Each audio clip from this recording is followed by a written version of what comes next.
What happens when two billionaires face off and one of them isn't afraid to throw down the gauntlet?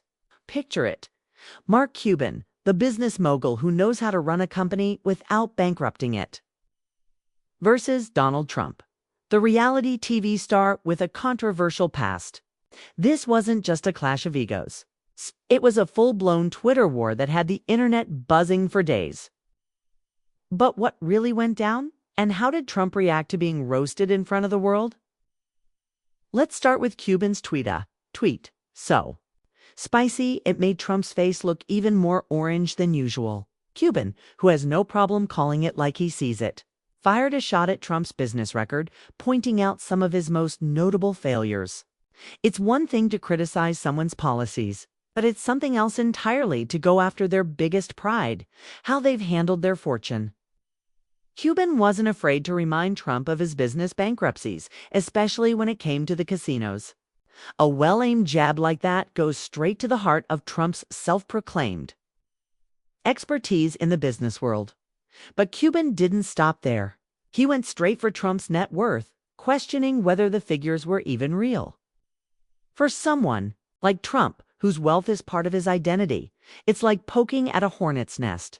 Cuban basically asked, "Are you really as rich as you say you are?" That's a low blow, considering how much Trump's brand has been built on the idea of his immense wealth. The tweet set the internet on fire, with retweets spreading like wildfire. People couldn't get enough of this back and forth as Cubans.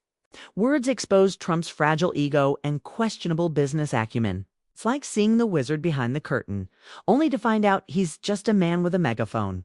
Of course, the internet loved it. But it wasn't just about the tweet. It was about what the tweet revealed.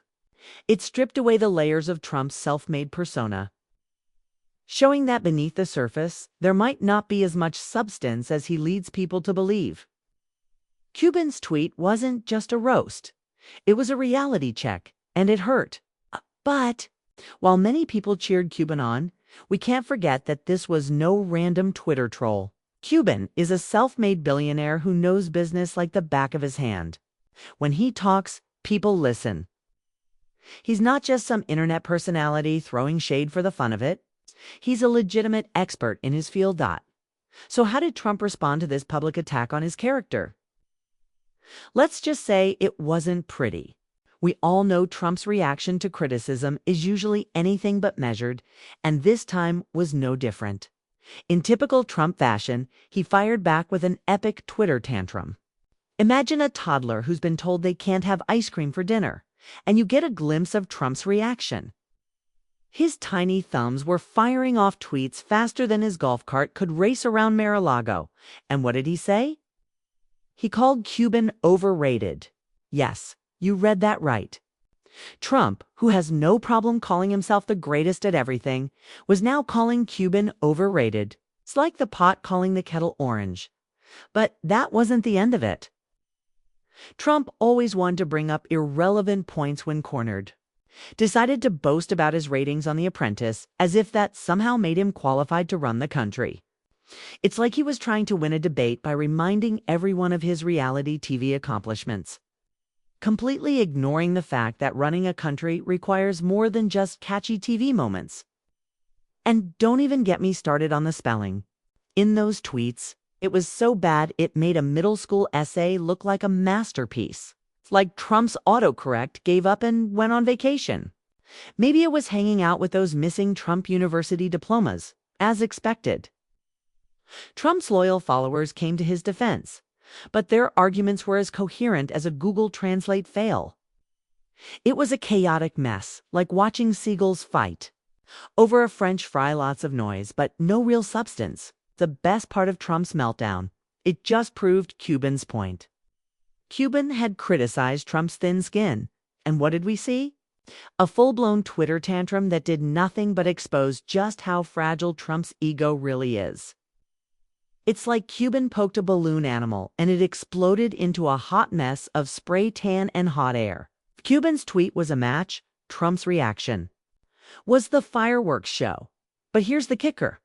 While Trump was busy having a meltdown on Twitter, Cuban was probably sitting back enjoying the show with a bowl of popcorn. It's like Cuban knew exactly which buttons to push to make Trump dance like a marionette. He played Trump like a fiddle, managing to expose Trump's fragile ego without breaking a sweat.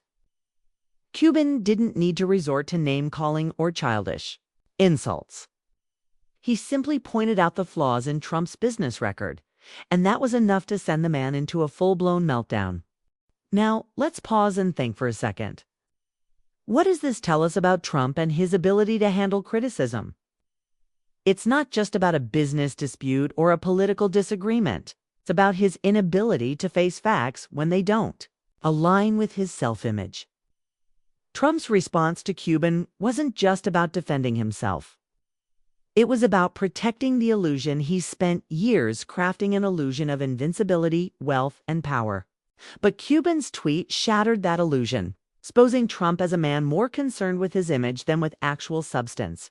And let's not forget the wider implications of this little Twitter feud. It's not just about two billionaires sniping at each other online. It's about the bigger picture of leadership and accountability. Cuban's sharp critique of Trump's business failures raises questions about the kind of leader Trump would be, especially when it comes to handling criticism and managing real-world challenges. If someone can shake you up this easily with a tweet, how will you handle the pressure of leading a country?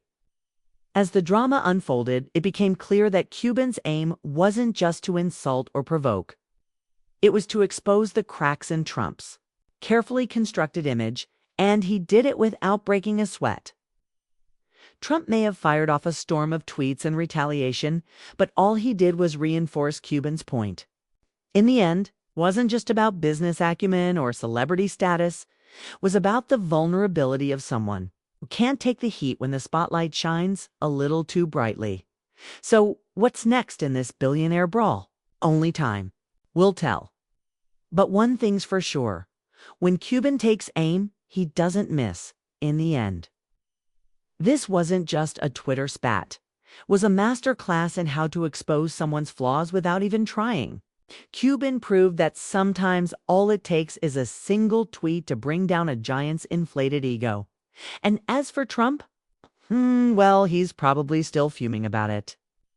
But one thing is certain, he'll never forget the day Mark Cuban took him down a peg or two.